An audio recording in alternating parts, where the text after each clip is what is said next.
Well, it's taken 16 years, but finally it seems we're going to have some actual dialogue with the Glazers. In response to today's 4 p.m. deadline by the Manchester United Supporters Trust, Joel Glazer this afternoon made a series of promises in a 700-word open letter to the fans forum. Whatever happens next, make no mistake, this is a victory for the fans who demonstrated at Old Trafford on Sunday and in the Manchester city centre outside the team hotel. Personally, I'll never condone violence and criminal damage, but I will support the public's right to protest until my dying day. And there's no doubt that people power is a huge factor in forcing the Glazers to engage in discussion.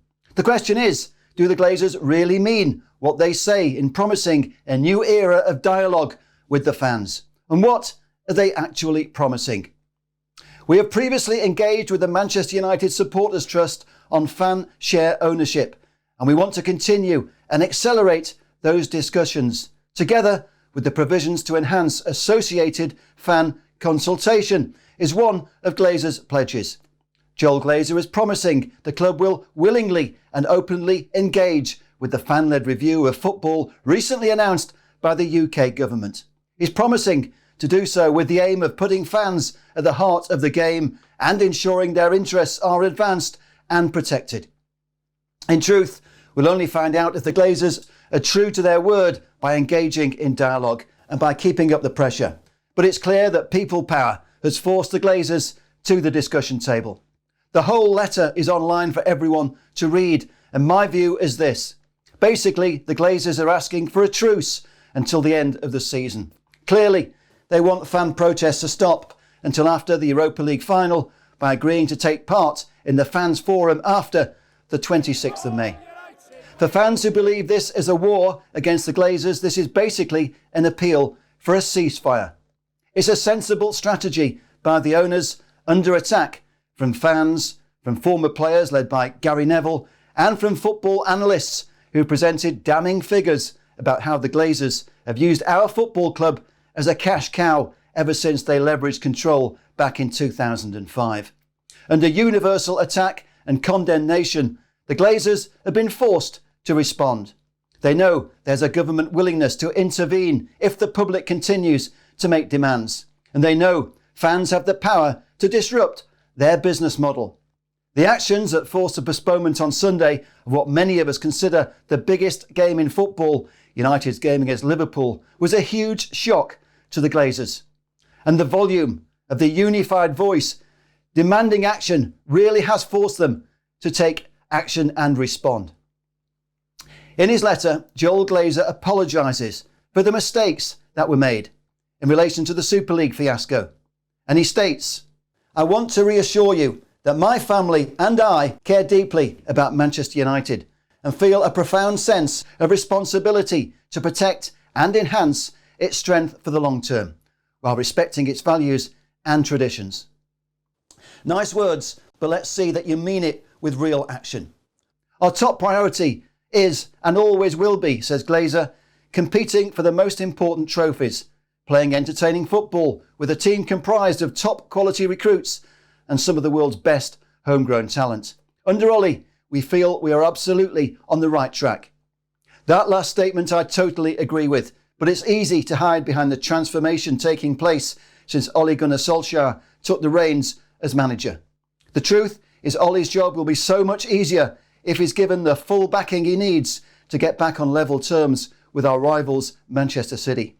Pep Guardiola is a great coach, but he's had unconditional support from City's owners who've also done amazing things for the city of Manchester and the local community. The Glazers have been silent for 16 years. So now you've been dragged to the discussion table, kicking and screaming. Forgive me if I question your sincerity, Mr. Glazer, because actions speak louder than words. We will listen to what you have to say. What we won't do is be fobbed off by words without action. So, is it too late to fix this broken relationship? One of my mottos in life is never say never, and let's keep talking. Lay the foundations for a fan ownership model that keeps the club protected. Release funds earned by this great football club for the greater good of the team and future glory. Only then will you really start to pay back the pain and the damage you've caused our football club. Then Let's see how we feel. Show real regret for the pain you've caused and start to pay back the huge debts you've burdened this football club with. Fix our stadium and training ground. Give the fans a real voice. Surrender your majority shares. And then, maybe, just maybe, there is a future where you'll one day be welcomed back to Old Trafford. Today's statement has been well put together by your PR machine and spin doctors. But let's see you mean what you say. And show us the money to support statements like this one. We've supported sustained investment in the team over many years, and that will continue this summer. We recognise that we will need to significantly increase investment in Old Trafford and our training complex to ensure that the club's facilities remain among the best in Europe.